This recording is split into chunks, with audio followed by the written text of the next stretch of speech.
મારું નામ અંતરા છે. વૃદ્ધતા હાથે મેં આ જૂનું ટ્રંક ખોલ્યું. મારા સાસુએ તેમના મૃત્યુની થોડી ક્ષણો પહેલાં જ મને ચાવી આપી હતી. કદાચ તે મારી માલકીની હશે. મને બરાબર યાદ નહોતું. મારા પતિ કેશવ પણ દુબઈમાં હતા અને હું આ ઘરમાં એકલી. મેં ટ્રક ખોલતા જ મારા નાકમાં એક વિચિત્ર ગંધ આવી. અંદર રેશમથી લપેટાયેલી એક નાની ડાયરી હતી અને તેની સાથે એક જૂનો ફોટોગ્રાફ. ફોટોગ્રાફમાં મારી સાસુ એક યુવતીના ગળામાં માળા પહેરાવી રહી હતી. પણ તે સ્ત્રી મારી સાસુ જેવી દેખાતી નહોતી. તે કોઈ બીજી હતી. તે ક્ષણે મેં ડાયરીનું પહેલું પાનું ખોલ્યું. તે ક્ષણે મારા પગ નીચેથી જમીન સરકી ગઈ. તેમાં લખ્યું હતું કે કેશવ મારી સાસુના મૃત્યુનો ગુનેગાર છે. મેં ઝડપથી ડાયરી બંધ કરી અને વિચાર્યું, શું મજાક છે? મારી સાસુ મારી સામે મૃત્યુ પામી અને કેશવ દેશની બહાર હતો. આ ડાયરી શું હતી? કોઈ મન જુએ તે પહેલાં મેં તેને છુપાવવાનું નક્કી કર્યું. હું અંતરા છું અને મેં હંમેશા ગરીબીને પગ નીચે કચડી નાખવાનું સપનું જોયું છે. અમે મધ્યમ વર્ગના વિસ્તારમાં એક નાના ભાડાના ઘરમાં રહેતા, જ્યાં છત કરતા દિવાલોમાંથી વરસાદનું પાણી વધુ ટપકતું. મારી માં ઘણીવાર મારા પિતાને કહેતી, અરે થોડુંક કામ તો કરો, આ બે યુવાન દીકરીઓ ઘરે બેઠી છે, શું તમે તેમના લગ્ન કરાવવા નથી માંગતા? મારા પિતા કારખાનામાં કામ કરતા અને તેમની આવક એટલી ઓછી હતી કે તેમને દર મહિને પૈસા ઉછીના લેવા પડતા. કોલેજમાંથી પાછા ફરતી વખતે હું ભવ્ય હવેલીઓના દરવાજા તરફ જોતી અને સ્વપ્ન જોતી કે એક દિવસ હું પણ એક હવેલીની માલિક બનીશ. મારી બહેન સ્નેહા મારાથી બિલકુલ અલગ હતી. તે સરળ હતી અને વર્તમાનમાં કેવી રીતે એડજસ્ટ થવું તે જાણતી હતી. મારી માં કહેતી, જો અંતરા, તારી બેન ખૂબ બુદ્ધિશાળી છે. હું મારા મનમાં કહેતી, બુદ્ધિશાળી મહેલો મળતા નથી. મારી માએ સ્નેહાના લગ્ન અમારા પાડોશના એક શિક્ષક સાથે ગોઠવ્યા. તે પણ મધ્યમ વર્ગનો હતો. સ્નેહા ખુશ હતી, પણ હું ખુશ નહોતી. મારી માએ મને સમજાવ્યું હતું કે દીકરી, એ તો ભાગ્યનો વિષય છે. મેં તેને સ્પષ્ટ કહ્યું હતું કે જો મારા લગ્ન અમીર પરિવારમાં નહીં થાય તો હું ઘરેથી ભાગી જઈશ, પણ હું કોઈ ગરીબ માણસ સાથે લગ્ન નહીં કરું. મારી માં મારી જીદ જાણતી હતી. તેને હસીને કહ્યું, મૂર્ખ છોકરી, તું મારી સૌથી સુંદર દીકરી છે. તું જોજે તારું ભાગ્ય રાજકુમારી જેવું હશે. એક રાજકુમાર તને લઈ જવા આવશે. મારી માએ કોઈક રીતે મારી બહેનના લગ્ન કરાવી દીધા, પરંતુ હવે તેનું સંપૂર્ણ ધ્યાન મારા લગ્ન પર હતું. દરેક મુલાકાતીને કહેતી કે અંતરા માટે એક રાજકુમાર શોધે. મારી દીકરી લાખોમાં એક છે, શિક્ષિત અને સુંદર બંને છે. મારા પિતાના સંબંધીઓ તરફથી મારા માટે 2-3 પ્રસ્તાવ આવ્યા, જેઓ મને તેમની વહુ બનાવવા માટે ઉત્સુક હતા, પરંતુ તે બધા મજૂરો હતા અને છોકરાઓ મોટે ભાગે મજૂરી કરતા. એક દિવસ મારા કાકા અમારા ઘરે આવ્યા અને મારા પિતાને કહ્યું કે તેમના સાસરિયા તરફથી એક પ્રસ્તાવ છે. તેઓ તેમના સાસરિયા તરફથી મારા માટે પ્રસ્તાવ લાવ્યા છે. પિતા કંઈક કહેવાના જ હતા ત્યાં જ માએ તેમને અટકાવ્યા. માએ કહ્યું, અરે ભાઈ, તમે શું વાત કરો છો? તમે જે છોકરાનો લગ્ન માટે પ્રસ્તાવ લાવ્યા છો તે રિક્ષા ચાલક છે, અને શું મારી દીકરી રિક્ષા ચાલકના ઘરે જશે? પિતાએ મા તરફ જોયું, પણ માં મક્કમ રહી. મારા કાકા શરમજનક થયા. તેમણે કહ્યું, ભાભી, તમે સાચા છો. તો શું છોકરો રિક્ષા ચલાવે છે? તે મહેનત કરીને પૈસા કમાય છે. તે ચોરી તો નથી કરતો ને? પણ છોકરો ખૂબ જ દેખાવડો છે. માએ તરત જ જવાબ આપ્યો કે દરેક વ્યક્તિ મહેનત કરીને જ પૈસા કમાય છે, અને દેખાવમાં શું છે? જ્યારે છોકરો ધનવાન હોય ત્યારે ચહેરો જેવો પણ હોય સહન કરી લેવાય. મારી દીકરીના સપના મોટા છે. તે રિક્ષામાં ધકેલવા માટે જન્મી નથી, અને તેના લગ્ન એવા પરિવારમાં કરીશું જ્યાં તેને પૈસા ગણવાનું મશીન ખરીદવું પડે અને ગાડીમાં ફરે. કાકા ગુસ્સાથી ઊભા થયા અને ચાલ્યા ગયા. પિતાએ માને ઠપકો આપતા કહ્યું, તે ભાઈનું અપમાન કર્યું, તે આપણા વિશે શું વિચારશે? માએ પિતાને ચૂપ કર્યા અને કહ્યું, તારે ચૂપ રહેવું જોઈએ. તારી નબળી વિચારસરણી અમને અહીં લાવી છે. હું મારી દીકરીને આ દલદલમાં નહીં ધકેલીશ. માની વાત સાંભળીને મને ખૂબ આનંદ થયો.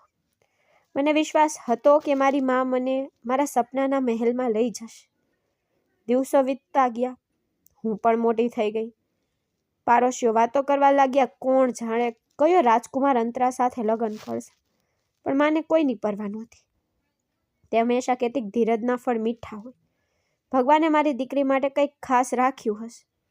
હું પણ મારી માના શબ્દોથી પ્રભાવિત થતી અને પોતાને રાજકુમારીથી ઓછી ન માનતી. મેં કોલેજ પૂર્ણ કરી, પણ કામ કરવાનો મારો કોઈ ઈરાદો નહોતો. હું કહેતી કે નોકર નોકરી કરે છે, હું તો રાજ કરવા માટે જન્મી છું. મારા મિત્રો પણ મારા પર હસતા. એક મિત્રએ મને તો સ્વપ્ન જોવાનું બંધ કરવાનું અને વાસ્તવિકતામાં જીવવાનું શીખવવાનું પણ કહ્યું. મેં તેને કહ્યું કે એક દિવસ મારી વાસ્તવિકતા તેના સપના કરતાં પણ વધુ સુંદર હશે. મને મારી સુંદરતા પર ગર્વ હતો. મને ખબર હતી કે મારી સુંદરતા મારી સૌથી મોટી શક્તિ છે, જે મને મારા સપનાઓની વાસ્તવિકતા તરફ લઈ જશે.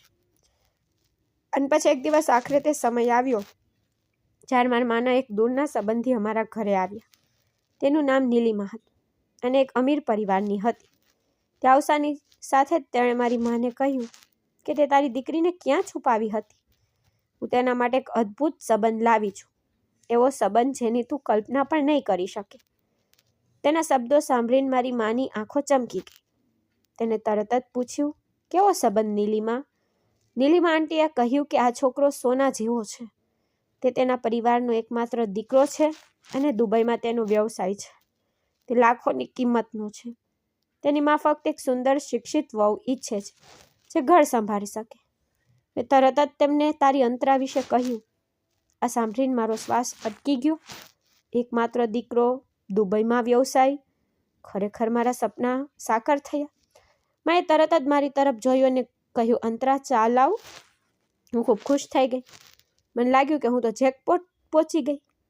મેં ઝડપથી સારા કપડાં પહેર્યા, મેકઅપ કર્યો, નીલિમા આંટી પાસે ગઈ. મને જોઈને નીલિમા આંટીએ પ્રશંસામાં ઊભી થઈ અને કહ્યું, તારી દીકરી તો ચંદ્રના ટુકડા જેવી છે. આ એકમાત્ર ખાતરીપૂર્વકનો સંબંધ છે. માએ કહ્યું, પણ બહેન, અમે ગરીબ લોકો છીએ, અમે શું દહેજ આપી શકીએ? નીલિમા આંટીએ કહ્યું, દહેજની કોને ચિંતા છે? તેઓ ફક્ત એક છોકરી ઈચ્છે છે અને જે તેમના એકમાત્ર દીકરાનું દિલ જીતી શકે. અને આપણી અંતરામાં બધા ગુણો છે. તે દિવસે મને લાગ્યું કે મારી મંજિલ ખૂબ નજીક છે. કેશવ સાથે મારી સગાઈ નક્કી થઈ ગઈ અને મારા આનંદનો કોઈ પાર નહોતો. માએ આખા વિસ્તારમાં તોફાન મચાવી દીધું. તે બધાને કહી રહી હતી કે તેની પુત્રીની સગાઈ દુબઈના રાજકુમાર સાથે થઈ ગઈ છે. નીલિમા આંટીએ બધું નક્કી કરી દીધું હતું. કેશવની માં અમીર રોહિણીએ મારી સાથે ફોન પર વાત કરી. તેમનો અવાજ મધુર હતો, એટલો મધુર કે મને શંકા થવા લાગી. તેમણે કહ્યું, દીકરી, તું મારા દીકરાની પસંદ છે અને હવે તું મારી દીકરી પણ છે. મારા હૃદયમાં એક વિચિત્ર કષ્ટદાયક લાગણી ઊભી થઈ. ડર હતો કે આ મીઠાશ કોઈ યુક્તિ હોઈ શકે છે. મેં તે સમય અને ત્યાં જ નક્કી કર્યું કે તે ઘરમાં પગ મૂકતા પહેલાં મારે મારી સ્થિતિ મજબૂત કરવી પડશે. સગાઈ સમારોહ ફોન પર થયો, ફોટાની આપ-લે થઈ. મેં કેશવનો ફોટો જોયો. તે ખૂબ જ સુંદર હતો, પણ તેની આંખોમાં એક વિચિત્ર ઉદાસી હતી. કદાચ તે ફક્ત એક ફોટો હતો, મને કોઈ પરવા નથી. તે અમીર હતો, તે મારા માટે ઘણું હતું. મમ્મીએ મને કેશવનો નંબર આપ્યો અને કહ્યું કે હું તેની સાથે ઘણી વાતો કરું અને તેને મારા પ્રેમમાં પડવા દો. મેં કેશવ સાથે ફોન પર વાત કરવાનું શરૂ કર્યું અને ટૂંક સમયમાં મને ખ્યાલ આવ્યો કે તે મારી સુંદરતાથી ખૂબ જ મોહિત થઈ ગયો છે. તે મને કહેતો કે હું દુનિયાની સૌથી સુંદર છોકરી છું અને તે મને મળવા માટે ઉત્સુક છે. મેં આ નબળાઈનો લાભ લેવાનું નક્કી કર્યું. મેં તેને કહ્યું, કેશવ, હું હવે તમારી મંગેતર છું. એનો અર્થ એ કે હવે હું તમારી જવાબદારી છું. તે હસ્યો અને કહ્યું, બરાબર મારી રાજકુમારી, તું જે ઈચ્છે તે બધું જ કહી દે. શરૂઆતમાં મેં નાની નાની વિનંતીઓ કરી. ક્યારેક મેં કપડાં માટે પૈસા માંગ્યા, ક્યારેક મેકઅપ માટે, અને તે મને તરત જ પૈસા મોકલતો. પછી મેં એક મોટી યુક્તિ રમી. મેં તેને મારી બહેન સ્નેહા વિશે કહેવાનું શરૂ કર્યું. મેં તેને કહ્યું કે સ્નેહા દહેજ વિના તેના સાસરિયાના ઘરે ગઈ હતી. તેની સાસુ અને નણંદ તેને તેના માટે ટોણા મારે છે. મેં તેને કહ્યું કે હું આટલો અપમાનજનક વર્તન સહન કરી શકતી નથી. હું મારા સાસરિયાના ઘરે એટલું બધું દહેજ લઈ જવા માંગુ છું કે બધાની આંખો પહોળી થઈ જાય. કેશવ મારી વાતથી પ્રભાવિત થયો. તેણે કહ્યું, અંતરા, ચિંતા ના કર. મારી માં બિલકુલ એવી નથી, પણ જો તેનાથી તને ખુશી મળે છે તો જે જોઈએ તે ખરીદ.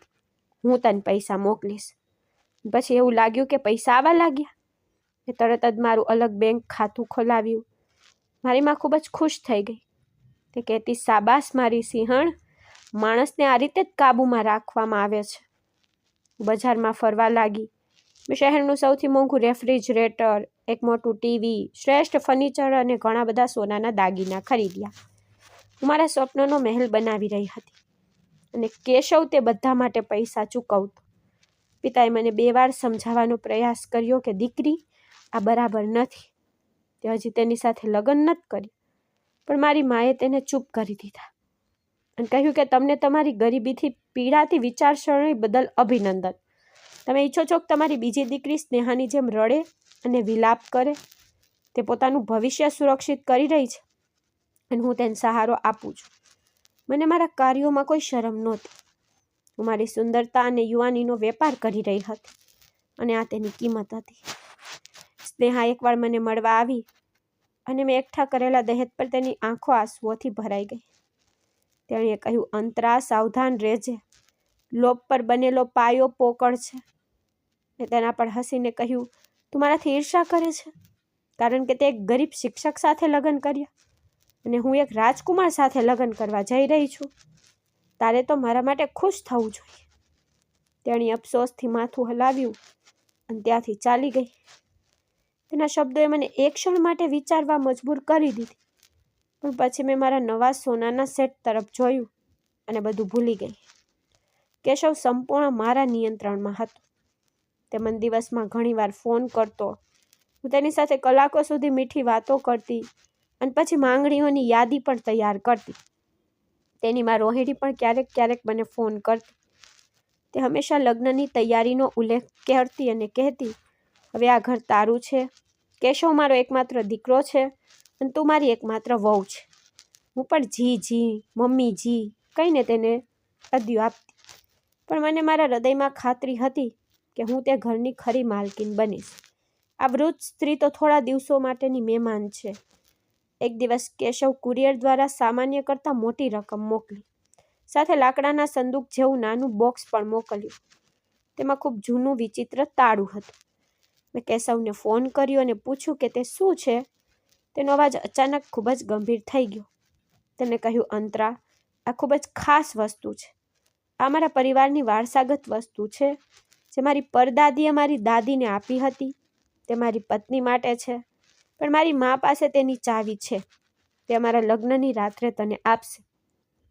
આ સાંભળીને મારા આખા શરીરમાં ઠંડક ફેલાઈ ગઈ. તેની મા પાસે ચાવી કેમ હતી? આ સંદૂકમાં કયું રહસ્ય હતું? મેં તેને ખોલવાનો પ્રયાસ કર્યો પણ તારું ખૂબ જ જોરદાર હતું. મેં તેને હલાવ્યું પણ અંદરથી કોઈ અવાજ નહોતો. આ બોક્સ મારું જુસ્સો બની ગયો. મને લાગ્યું કે તેમાં કેશવ અને તેની મા વચ્ચે કોઈ ઊંડું રહસ્ય છુપાયેલું છે. મને જૂની ટ્રકમાં મેં જોયેલી ડાયરી યાદ આવી. શું આ બોક્સ તે ડાયરી સાથે જોડાયેલું હતું? શું તે કોઈ વિચિત્ર રમતનો ભાગ હતો? હું કેશવથી વધુ પૂછપરછ કરવા માંગતી હતી પણ તેણે તેને ઠુકરાવી દીધી. બસ ધીરજ રાખ મારી જાન. સમય આવશે ત્યારે તને બધું ખબર પડશે. આનાથી મારી શંકા વધુ ઘેરી બની. મને એવું લાગ્યું કે હું કોઈ ઝાડમાં ફસાઈ રહી છું.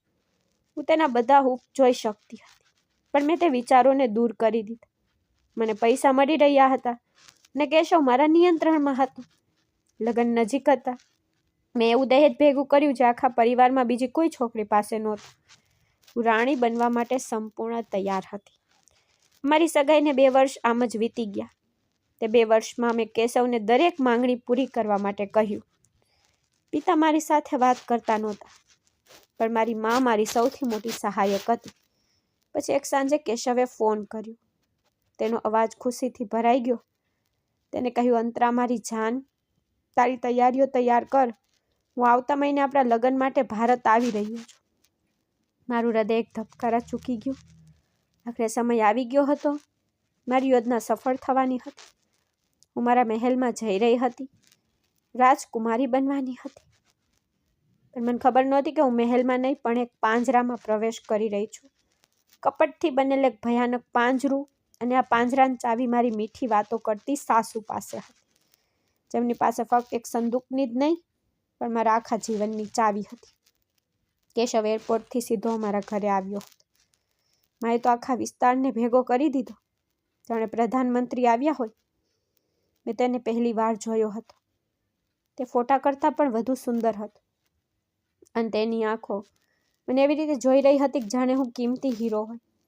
તે મારા સૌંદર્યથી સંપૂર્ણપણે છવાયેલો હતો. મારી ભાવિ સાસુ રોહિણી તેમની સાથે હતી.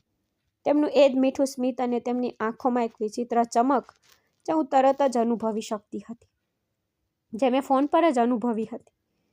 તેમણે મને ગળે લગાવીને કહ્યું, મારી વહુ તો ચાંદનો ટુકડો છે.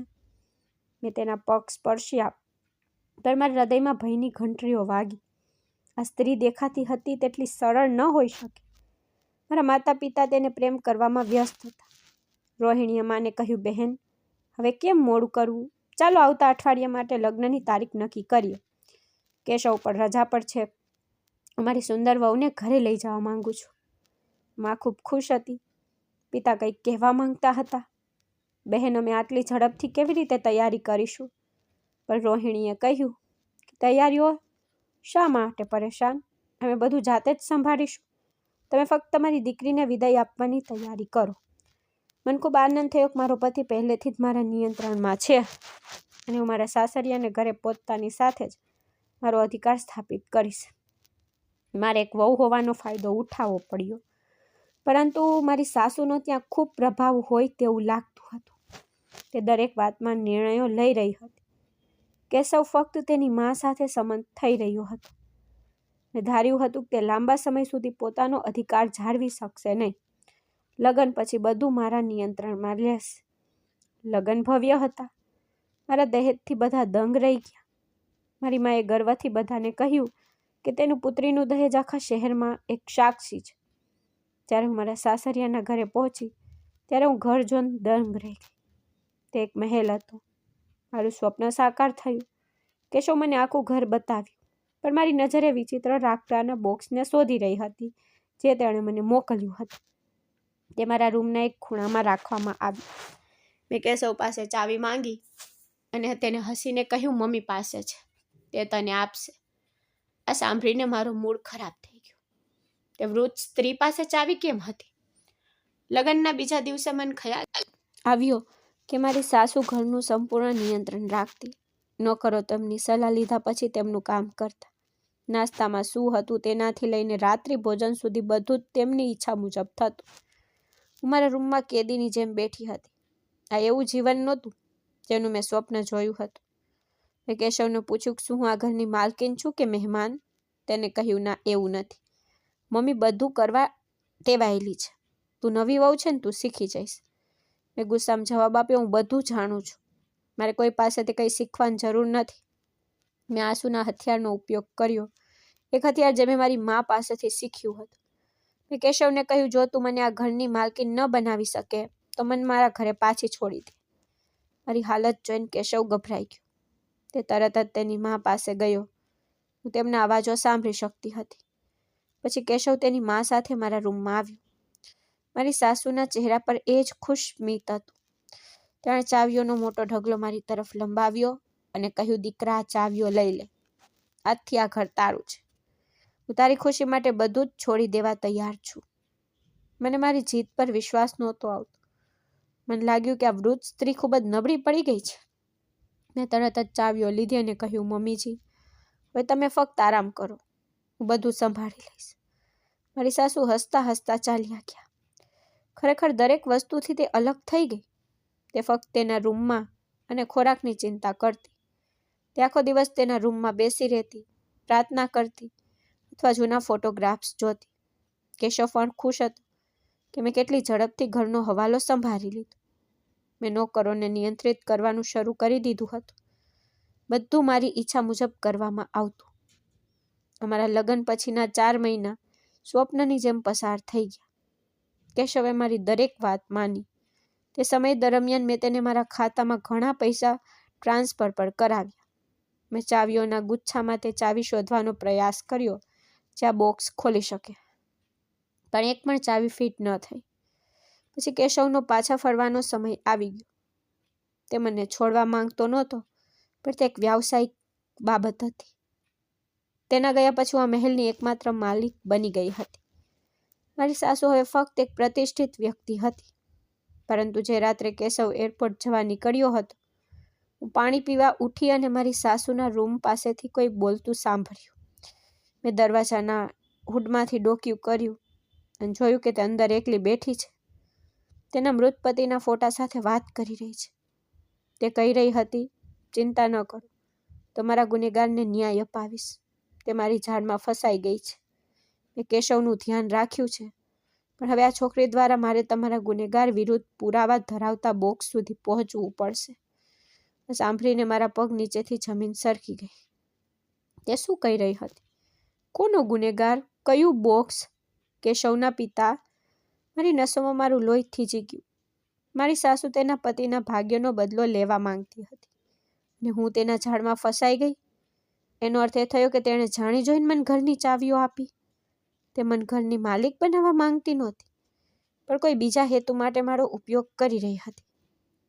પણ એ પેટીમાં સબૂત શું હતા? શું એ જ પેટી હતી જે કેશવે મને મોકલી હતી, જેની ચાવી મારી સાસુ પાસે હતી, કે પછી કોઈ બીજું રહસ્ય હતું? પગના દબાયેલા પંજાથી મારા રૂમમાં પાછી ફરી હતી. તે રાત્રે મને ઊંઘ ન આવી. મારું મન હજારો પ્રશ્નોમાં ગૂંચવાયેલું હતું. મારી સાસુનો માસૂમ અને મધુર ચહેરો હવે ભયાનક માસ્ક જેવો લાગતો. બીજા દિવસે મેં હંમેશા કરતાં વધુ સતર્ક રહેવાનું નક્કી કર્યું. મારી સાસુ પર નજર રાખવાનું શરૂ કર્યું, પણ તે સંપૂર્ણપણે અવિચલિત હતી. તે ભાગ્યે જ તેના રૂમમાંથી બહાર નીકળતી. જ્યારે બહાર નીકળતી ત્યારે તેણીએ મને એટલા પ્રેમ અને સ્મિતથી આવકારી કે તેના આશ્વાસનથી હું વધુ ડરી ગઈ. કેશવના ગયા પછી ઘરમાં એક વિચિત્ર શાંતિ છવાઈ ગઈ. મારા પતિના ઘરમાં દરેક પ્રકારની વૈભવી વસ્તુઓ હતી. બધું ઉપલબ્ધ હતું, પરંતુ તે દિવસોમાં ઘરનું મોટું રેફ્રિજરેટર ખરાબ થઈ ગયું. નોકરે મને કહ્યું કે તેને રિપેર કરવામાં 2 કે 3 દિવસ લાગશે. મારી સાસુએ બેફિકરીથી જવાબ આપ્યો, ઠીક છે, આપણે મેનેજ કરીશું. પણ હું કેવી રીતે મેનેજ કરી શકું? બધું પરફેક્ટ ઈચ્છતી હતી. મેં તરત જ મારા દહેજ રેફ્રિજરેટરને સ્ટોરરૂમમાંથી કાઢીને રસોડામાં મૂક્યું. તે ચમકતા રેફ્રિજરેટરે મારી માલિકી જાહેર કરી. જ્યારે મારી સાસુ રસોડામાં આવી ત્યારે તેમની નજર રેફ્રિજરેટર પર ટકેલી હતી. તેમણે તેના હેન્ડલને સ્પર્શ કર્યો, જાણે કોઈ જૂના અવશેષને ઓળખી રહી હોય. મેં તરત જ તેમને અટકાવ્યા. મમ્મીજી, અમારું દહેજનું રેફ્રિજરેટર છે. તે ખૂબ મોંઘું છે. કૃપા કરીને તેનો ઉપયોગ સાવધાનીથી કરો. તે ચોંકી ગઈ. પછી તે જ મીઠી સ્મિત સાથે કહ્યું, અરે દીકરી, આ તો ખૂબ સુંદર છે. ભગવાન તને હંમેશા માટે ખુશ રાખે. આ સાથે તે તેના રૂમમાં પાછી ગઈ, પરંતુ તેની આંખોની ચમક મારાથી છુપાયેલી ન રહી. મને શંકા હતી કે આ રેફ્રિજરેટરમાં કોઈ રહસ્ય છે, અથવા કદાચ તે કેશવના પિતાના ભાગ્ય સાથે જોડાયેલું છે. મેં કેશવને ફોન કર્યો અને આકસ્મિક રીતે ફ્રીજનો ઉલ્લેખ કર્યો, પરંતુ તેણે કોઈ પ્રતિક્રિયા આપી નહીં. જોકે તેણે મને બીજી એક વાત કહી જેનાથી મને તકલીફ થઈ. તેણે કહ્યું, અંતરા, મમ્મી એકલી છે અને ખૂબ ગરમી છે. તારે તેને તારી સાથે એર કન્ડિશનર રૂમમાં સુવડાવવી જોઈએ. મેં સ્મિત આપી, પણ મારું હૃદય સંમત નહોતું. મને મારું રૂમ અને મારો અંગત સામાન ખૂબ ગમતો. હું તે કોઈની સાથે શેર કરી શકતી નહોતી, ખાસ કરીને મારી સાસુ સાથે નહીં. મને ડર હતો કે તે રાત્રે મારા રૂમમાં લાકડાની પેટી ખોલવાનો પ્રયાસ કરશે, જેની ચાવી તે રાખતી હતી. મેં નક્કી કર્યું હતું કે હું તેને મારા રૂમમાં ક્યારેય સૂવા નહીં દઉં. કેશવના ફોન પછી થોડા સમય પછી હું મારી સાસુના રૂમમાં ગઈ. તે તેના કબાટમાં કંઈક શોધી રહી હતી. મેં કહ્યું, મમ્મીજી, કેશવે તમને મારા રૂમમાં સૂવાનું કહ્યું છે, પણ મને એકલી સૂવાની આદત છે. હું તમારી સાથે રૂમ શેર કરી શકતી નથી. તમારે તમારા પોતાના રૂમમાં આરામ કરવો જોઈએ. મેં વિચાર્યું કે તે નારાજ થશે અથવા તેના દીકરાને ફરિયાદ કરશે, પરંતુ એવું કંઈ બન્યું નહીં. તેણે શાંતિથી મારી સામે જોયું અને કહ્યું, બરાબર છે દીકરા, તને ગમે તે કર. મને પંખા સાથે આ રૂમમાં શાંતિ મળે છે. એક ક્ષણ માટે તેના ચહેરા પર એક વિચિત્ર વિજયી સ્મિત ફેલાઈ ગયું, જેને તેણે ઝડપથી છુપાવી દીધું. તે આટલી સરળતાથી કેવી રીતે માની ગઈ? તે આટલી ખુશ કેમ દેખાતી હતી? હું તેમને તેમના રૂમમાં છોડીને મારા એર કન્ડિશનર રૂમમાં સૂવા ગઈ, પણ મારું મન ફરતું હતું. મને એવું લાગતું હતું કે મેં તે જે ઈચ્છતી હતી તે જ કર્યું. શું તેણે જાણી જોઈને કેશવને આ બધું કહેવા માટે મજબૂર કર્યો હતો, જેથી હું તેનો ઇનકાર કરું અને તે નિર્દોષ બની શકે? અથવા તે મારા રૂમથી દૂર રહીને કંઈક આયોજન કરી રહી હતી. મારું દહેજનું ફર્નિચર હવે મને ફક્ત ફર્નિચર નહીં પણ મોટા તોફાનનું દ્વાર લાગતું હતું. અને મારા સાસુનું મૌન ચીસો કરતાં વધુ ભયાનક હતું. તેનું મૌન મારા માટે કાયમી સમસ્યા બની ગઈ.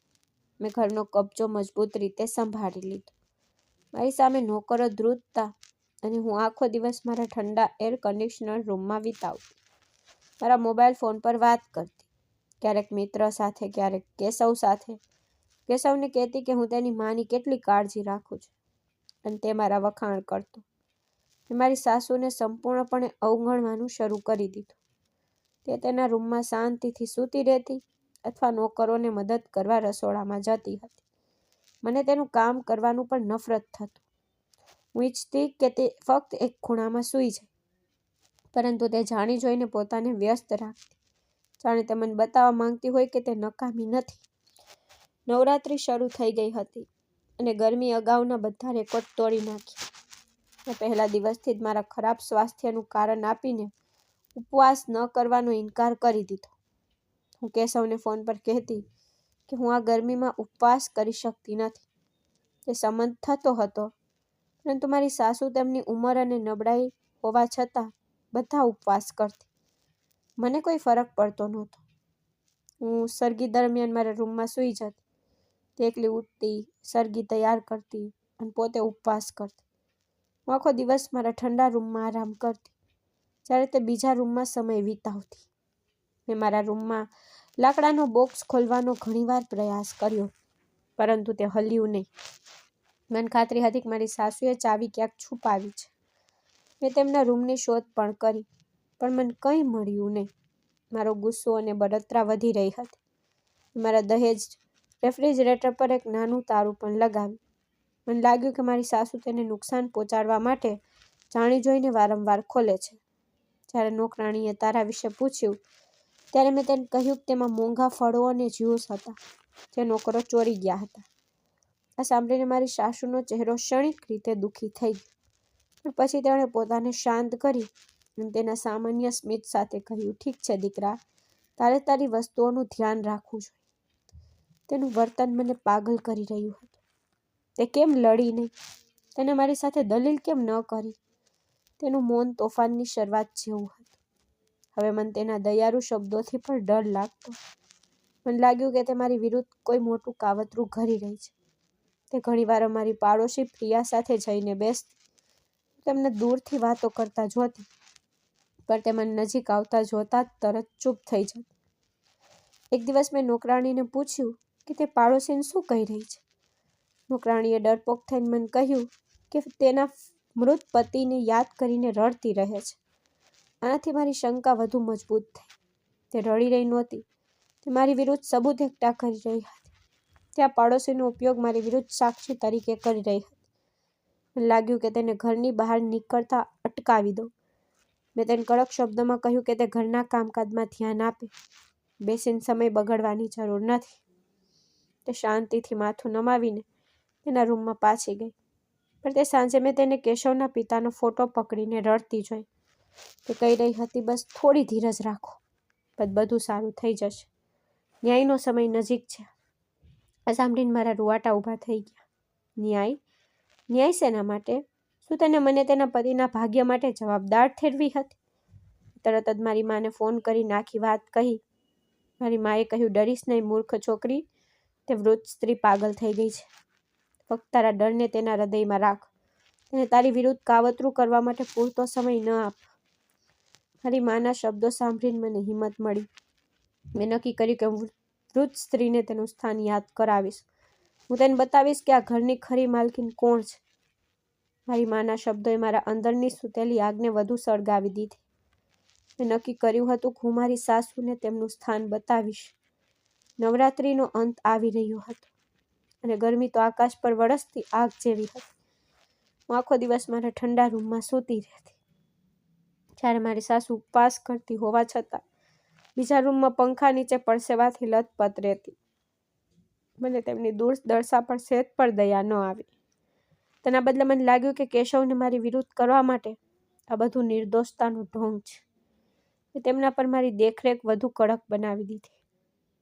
મેં એકમાત્ર નોકરાણીને પણ લાંબી રજા પર મોકલી દીધી, જેથી ઘરમાં કોઈ મારી જાસૂસી ન કરી શકે. મારી સાસુને સહારો આપવા માટે કોઈ ન રહે. મારી સાસુને ઘરના બધા કામ કરવા પડતા. શાંતિથી સળગી તૈયાર કરવાથી લઈને મોડી રાત સુધી વાસણ ધોવાશું. તેમની મૌન મને અંદરથી બાળી નાખે. હું ઈચ્છતી કે તે ચીસો પાડે, મારી સાથે લડે, જેથી મને તેના પર હુમલો કરવાની તક મળે. પણ તે પથ્થરની જેમ સ્થિર રહી. એક રાત્રે મેં તેને મારા રૂમના દરવાજા પાસે ઊભી જોઈ. તેની નજર ખૂણામાં બેઠેલા લાકડાના બોક્સ પર ટકેલી હતી. મારું હૃદય ધબકતું હતું. તે ચોક્કસપણે આ બોક્સનું રહસ્ય જાણતી હતી. મેં દરવાજો ખોલતાની સાથે જ તે ડરથી પાછળ હટી ગઈ. પૂછ્યું, મમ્મીજી, તમે અહીં શું કરી રહ્યા છો? તે અટવાઈ ગઈ. કંઈ નહીં પ્રિયા, ફક્ત પાણી લેવા રસોડામાં જઈ રહી હતી. મને ખબર હતી કે તે જૂઠું બોલી રહી છે. તેની નજર તે બોક્સ પર હતી. તેના બીજા એક કામથી મને ચોંકાવી દીધી. તે ઘણીવાર રસોડામાં મારા દહેજ રેફ્રિજરેટર પાસે ઊભી રહેતી. તે તેના હેન્ડલને સ્પર્શ કરતી અને કંઈક બરબરાટ કરતી. મેં તેને પૂછ્યું, તમે આ ફ્રીજથી શું જોઈએ છે? તેને કહ્યું, દીકરા, તે ખૂબ જ સરસ ફ્રીજ છે. ફક્ત તેને જોઈ રહી હતી. મને ખાતરી થઈ ગઈ કે આ ફ્રીજ કેશવના પિતાના ભાગ્ય સાથે જોડાયેલું છે. કદાચ ચાવી આ ફ્રીજમાં ક્યાંક છુપાયેલી હતી, અથવા ફ્રીજમાં જ કોઈક સબૂત હતા. મેં તે દિવસે ફ્રીજને મજબૂત તાળું લગાવ્યું. ગરમી ઝડપથી વધી રહી હતી. મારી સાસુ સવારથી જ અસ્વસ્થ લાગતી હતી. કામ કરતાં તે ઘણી વખત બેભાન થઈ ગયા અને પડી ગયા. હું મારા રૂમમાં બેઠી આ બધું જોઈ રહી હતી અને હસતી હતી. સાંજે જેમ ઉપવાસ તોડવાનો સમય નજીક આવ્યો, તો મારી સાસુ પરસેવાથી લથપથ રસોઈમાં વ્યસ્ત હતી. ઉપવાસ તોડવાનો સમય થતાં જ તે ઝડપથી તેના રૂમમાં પ્રવેશી. મેં તેને પાણી લેવા રસોડામાં જતી સાંભળી. પછી મને ફ્રીજનું હેન્ડલ ખેંચાતું સાંભળ્યું, પરંતુ તે બંધ હતું. તે મારા રૂમના દરવાજા પાસે દોડીને આવી. તેણીએ દરવાજો ખખડાવ્યો. તેનો અવાજ ખૂબ જ નબળો હતો. દીકરા, અંતરા, દરવાજો ખોલ. મેં ગુસ્સાથી દરવાજો ખોલ્યો અને તે ધ્રુજતી ઊભી હતી. કહ્યું, દીકરા, હું ઉપવાસ કરી રહી છું. મને ઠંડા પાણીની જરૂર છે. તરસથી મરી રહી છું. મેં તેની તરફ ગુસ્સાથી જોયું અને કહ્યું, જો મમ્મી, આ ફ્રીજ મારું છે. મારા પિતાએ મને દહેજમાં આપ્યું છે. તે મારા માટે છે, તમારા માટે નથી. તમને તેના પર કોઈ અધિકાર નથી. ટાંકીમાંથી જે પાણી નીકળે છે તે પી લો. ફ્રીજનું તાળું ખુલશે નહીં. તેની આંખોમાં આંસુ આવી ગયા. તેને કહ્યું, પણ દીકરી, હું ઉપવાસ કરું છું. કેશવે કહ્યું હતું કે તે નવું ફ્રીજ લાવશે, પણ તે ના પાડી. આ સાંભળીને મારો ગુસ્સો વધી ગયો. મેં કહ્યું, જુઓ મમ્મીજી, તમારી સાથે દલીલ કરવા નથી માંગતી. મેં તમને પહેલેથી જ કહ્યું છે કે તારું ખુલશે નહીં. આ સાથે મેં તેના ચહેરા પર દરવાજો બંધ કર્યો અને એસી ચાલુ કર્યો. દરવાજો બંધ કર્યો અને મારા ઠંડા રૂમમાં ગઈ અને પલંગ પર સૂઈ ગઈ. મારી જીદ પર મને એક વિચિત્ર રાહતનો અનુભવ થયો. મેં આ વૃદ્ધ સ્ત્રીને તેના સ્થાનની યાદ અપાવી દીધી. તરત જ મારી માને ફોન કર્યો અને તેમને બધું કહ્યું. કેવી રીતે મારી સાસુ ઠંડા પાણી માટે તરસતી હતી, અને મેં તેમને ફ્રીજમાંથી એક ટીપું પણ પીવા દીધું નહીં. મારી માએ મારી બહાદુરીથી ખૂબ ખુશ થઈ. તેને કહ્યું, શાબાશ મારી દીકરી, તે સાચું કર્યું. આ રીતે આ સાસુઓનું મન સરખું થાય છે. ફક્ત મજબૂત રહે, તેને તારા માથા પર ન ચડવા દે. મારી માના શબ્દોએ મારું મનોબળ વધુ વધાર્યું. ફોન કાપીને મેં આંખો બંધ કરી ત્યારે જ મને બહારના આંગણામાંથી કોઈના રડવાનો મંદ અવાજ સંભળાયો. એ બારીમાંથી ડોકિયું કર્યું તો મારું આખું શરીર બળી ગયું. મારી સાસુ બહાર સોફા પર બેઠી રડી રહી હતી. અમારી પાડોશી પ્રિયા તેની બાજુમાં બેઠી તેના ખંભા પર હાથ રાખીને તેને દિલાસો આપી રહી હતી. મારી સાસુ તેના આંસુઓ દ્વારા તેને કંઈક કહી રહી હતી. હું સમજી ગઈ કે તે મારા વિશે ખરાબ બોલી રહી છે. તે આ પાડોશીને મારી વિરુદ્ધ ઉશ્કેરી રહી હતી. હું ગુસ્સાથી ભરાઈને બહાર નીકળી ગઈ. પોતાની સાથે જ મેં પ્રિયાને ઠપકો આપતા કહ્યું, તને શરમ નથી આવતી? અહીંથી ચાલી જા. અમારા કૌટુંબિક બાબતોમાં દખલ કરી રહી છે. બિચારી, તે ગભરાઈને ઊભી થઈ અને બોલી, દીકરી, તારી સાસુ ખૂબ જ બીમાર દેખાતી. ફક્ત પૂછપરછ કરવા આવી હતી. મેં બૂમ પાડી, પૂછવાની જરૂર નથી. તે બિલકુલ ઠીક છે. તે ફક્ત ઢોંગ કરી રહી છે. પાડોશી ગયા પછી હું મારી સાસુ તરફ વળી, જે હજુ પણ ત્યાં બેઠી ધ્રુજતી હતી. તો તમારો પ્લાન છે, મેં કહ્યું. તમને શું લાગે છે કે લોકોને ભેગા કરીને મારી વિરુદ્ધ વાતો કરીને તમે આ રીતે મારા પર જીત મેળવશો? મારી સાસુએ પોતાના આંસુ લૂછ્યા. પહેલીવાર તેમના મધુર અવાજમાં એક વિચિત્ર કઠોરતા હતી. તેણે કહ્યું, જીત અને હાર ભગવાન નક્કી કરે છે અંતરા. તે જે કર્યું છે તે ફક્ત પાણી માટે નહીં, તે રહસ્યને દફનાવવા માટે કર્યું છે જે તને ખાઈ રહ્યું છે. એક ક્ષણ માટે થીજી ગઈ. મેં પૂછ્યું, કયું રહસ્ય? તેને જવાબ આપ્યો, એ જ રહસ્ય જે તે લાકડાના બોક્સમાં બંધ છે, જેની ચાવી મારી પાસે નથી, પણ તારા દહેજના ફ્રીજમાં છુપાયેલી છે, જે તે બંધ કરી દીધું છે. આ સાંભળીને મારા પગ નીચેથી જમીન સરકી ગઈ. ચાવી ફ્રીજમાં હતી અને હું તેને પાણી માટે તડપાવતી હતી, જ્યારે તે ચાવી માટે તડપતી હતી. તેને કહ્યું, તે ચાવી કેશવના પિતા માટે ન્યાયની ચાવી છે. તું તેને રોકી શકતી નથી. આ સાંભળીને હું સંપૂર્ણપણે સદબદ્ધ થઈ ગઈ. આ વૃદ્ધ સ્ત્રી બધું જાણે છે. તે મારું ઘર બરબાદ કરશે. તે કેશવને મારી પાસેથી પણ છીનવી લેશે. મેં ગુસ્સાથી આસપાસ જોયું. ખૂણામાં એક સાવરણી પડી હતી. મારી સાસુના શબ્દો સાંભળીને મારું લોહી ઉકળી ગયું. ચાવી ફ્રીજમાં હતી. મેં તેને તાળું મારી દીધું. અને આ વૃદ્ધ સ્ત્રી બધું જાણતી હતી. તે મારો ખેલ બગાડી નાખશે. તે કેશવને કહેશે. મારું મન અંધારું થઈ ગયું. મને મારી માના શબ્દો યાદ આવ્યા કે તારી સાસુને વધારે પડતું ભટકવા ન દે. ગુસ્સામાં મેં નજીકમાં પડેલી સાવરણી ઉપાડી અને તેને માથા પર મારી. મેં કહ્યું, મને કહો, તે મારા વિશે શું કહ્યું? શું તું ન્યાય માંગે છે? આ સાથે મેં તેને ફરીથી મારી અને જાહેર કર્યું, આ રીતે હું તારી વાત માનવાનું શરૂ કરીશ. તારો દીકરો મારા નિયંત્રણમાં છે. તે મારા દરેક શબ્દનું પાલન કરે છે. મેં તેના માથા પર અસંખ્ય વાર માર્યો. હું ભૂલી ગઈ કે તે ભૂખી અને તરસી હતી અને તેનું શરીર નબળું હતું. તે માર સહન કરી શકી નહીં અને ત્યાં જ પડી ગઈ. તેની આંખો પહોળી થઈ ગઈ. મારી સામે જોતી હતી. મારા હાથ અને પગ શૂન્ય થઈ ગયા. મેં તેને હલાવવાનો પ્રયાસ કર્યો, પણ તે જાગી નહીં. તે આ સ્થિતિમાં મરી ગઈ હતી. મેં તરત જ મારી જાતને શાંત કરી અને રડવા લાગી. મારા પતિને રડતા રડતા ફોન કર્યો અને કહ્યું, તમારી માં હવે નથી. તે ફોન પર ચીસો પાડવા લાગ્યો. વિચારવા લાગ્યો કે તેની માને અચાનક શું થયું. સવાર સુધી તો તે એકદમ ઠીક હતી. મેં કહ્યું કે તે અચાનક ખરાબ સ્થિતિમાં પડી ગઈ. ઉપવાસ કરતી વખતે તેનું અવસાન થયું. મારો પતિ તેની માના અંતિમ સંસ્કારમાં હાજરી આપી શક્યો નહીં, કારણ કે તેને દુબઈથી પાછા ફરવામાં મુશ્કેલી પડી હતી. મેં ઝડપથી મારા પાડોશીઓને ફોન કર્યો અને તેમને એ જ વાર્તા કહી કે તેનું મૃત્યુ થયું કારણ કે તે ઉપવાસ સહન કરી શકી નહીં. કોઈને મારા પર શંકા નહોતી. બધાએ મારી વાત માની. મારી સાસુના અંતિમ સંસ્કાર પછી મહેમાનો ચાલ્યા ગયા. હવે હું મારા ઘરમાં એકલી હતી. મારું પહેલું કામ ફ્રીજ ખોલવાનું હતું. ધ્રુજતા હાથે મેં તાળું ખોલ્યું અને અંદર છુપાયેલી નાની ચાવી બહાર કાઢી. મારા રૂમમાં દોડી ગઈ અને લાકડાનું બોક્સ ખોલ્યું. અંદર એક ડાયરી હતી જે મેં પહેલી રાત્રે જોઈ હતી. તેમાં તેણીએ લખ્યું હતું કે તેનો પતિ કેશવનો પિતા એક ક્રૂર માણસ હતો. તેણીએ તેને તેના અંત સુધી પહોંચાડ્યો હતો. તેણીએ તેના પતિએ ભેટ આપેલ ફ્રીજમાં સબૂત છુપાવી દીધા હતા અને જે તે ક્યારેય અલગ થવા માંગતી નહોતી. મારી સાસુ જાણી જોઈને આ કરી રહી હતી. તે ઈચ્છતી હતી કે હું આ કરું જેથી તેને ન્યાય અપાવી શકું, પણ શા માટે? હું આ રહસ્યના ભાર નીચે દબાઈ રહી હતી. હવે હું ઘરની સંપત્તિની એકમાત્ર વારસદાર હતી અને બધા સબૂત મારા હાથમાં હતા.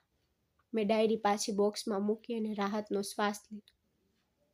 મને હવે કોઈ ખતરો નહોતો. જ્યારે હું મારા પલંગ પર સૂઈ ગઈ, આરામ કરવાનો ઈરાદો રાખતી હતી, ત્યારે મને મારા રૂમની નજીક કોઈની હાજરીનો અહેસાસ થયો. મેં આઘાતમાં મારી આંખો ખોલી અને એ જોઈને સદબદ્ધ થઈ ગઈ કે મારો પતિ કેશવ હું જાગું તે પહેલાં જ મારા રૂમમાં આવી ગયો હતો. તે પલંગની બાજુમાં ખુરશીમાં ચૂપચાપ બેઠો હતો.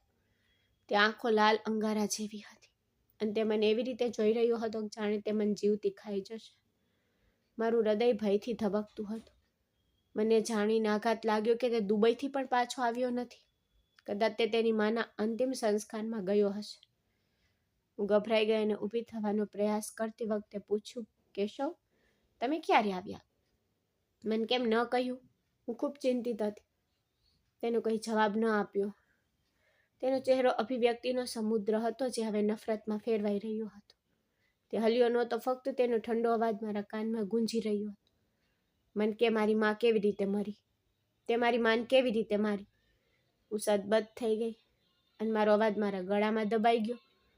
મારું ગળું જાણે કરંટ લાગતું હતું. મેં તરત જ નિર્દોષ હોવાનો ઢોંગ કર્યો. મારી આંખોમાં આંસુ આવી ગયા અને કહ્યું, તમે શું કહી રહ્યા છો કેશવ? હું તેને કેમ મારીશ? તે મારી માં જેવી હતી.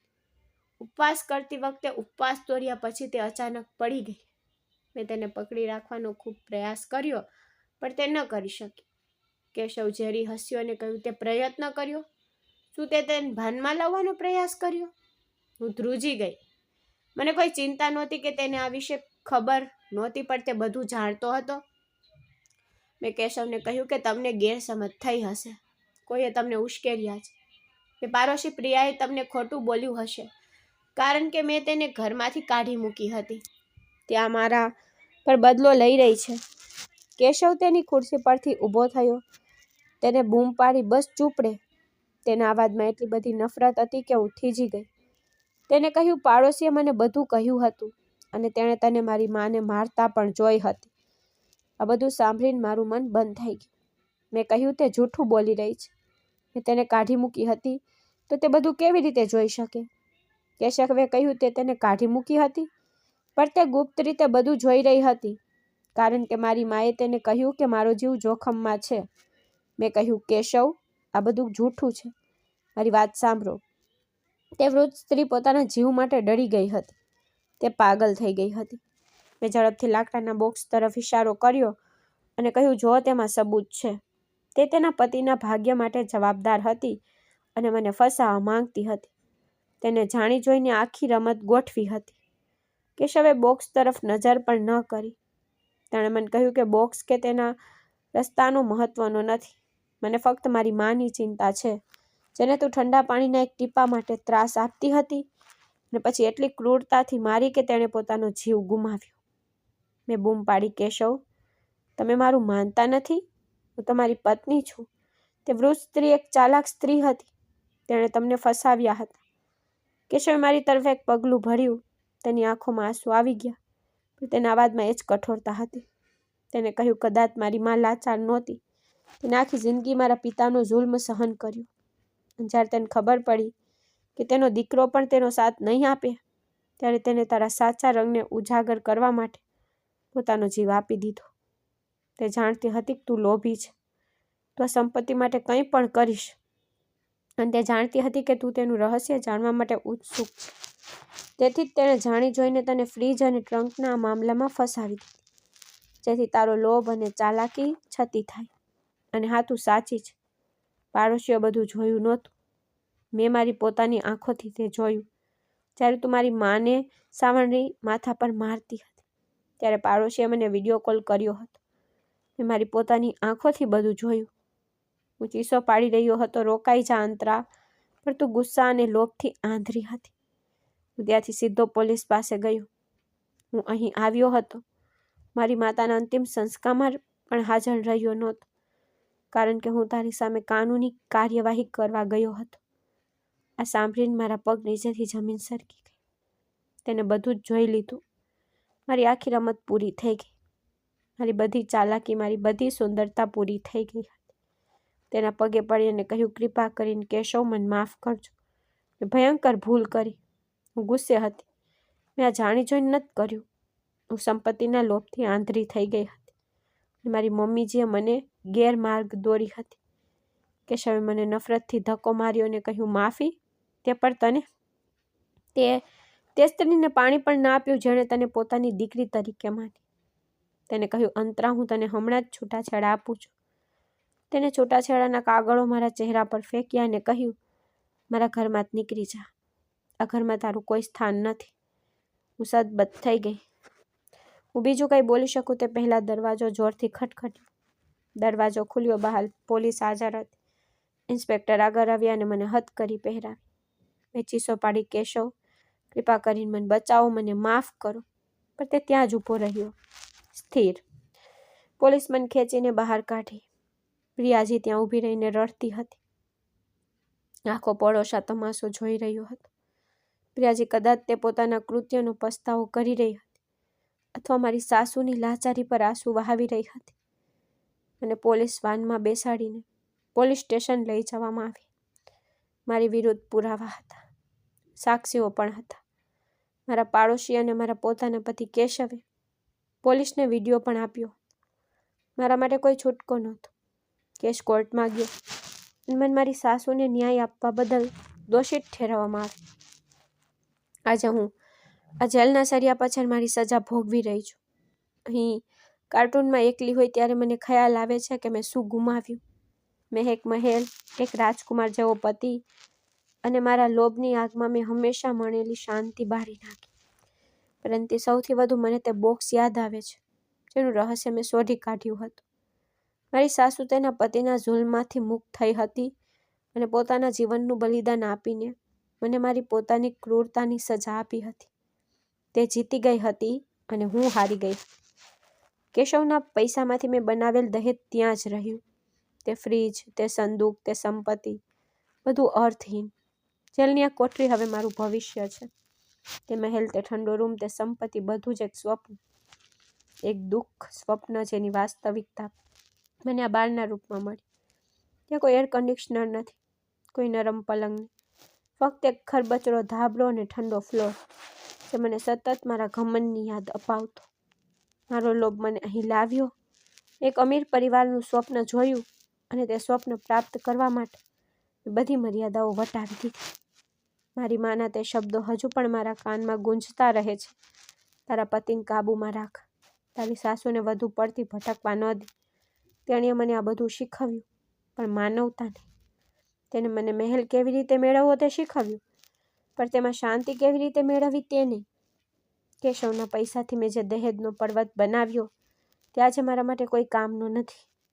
તે રેફ્રિજરેટર જેનો મને ખૂબ ગર્વ હતો તે મારા ગળામાં ફાંસો બની ગયો.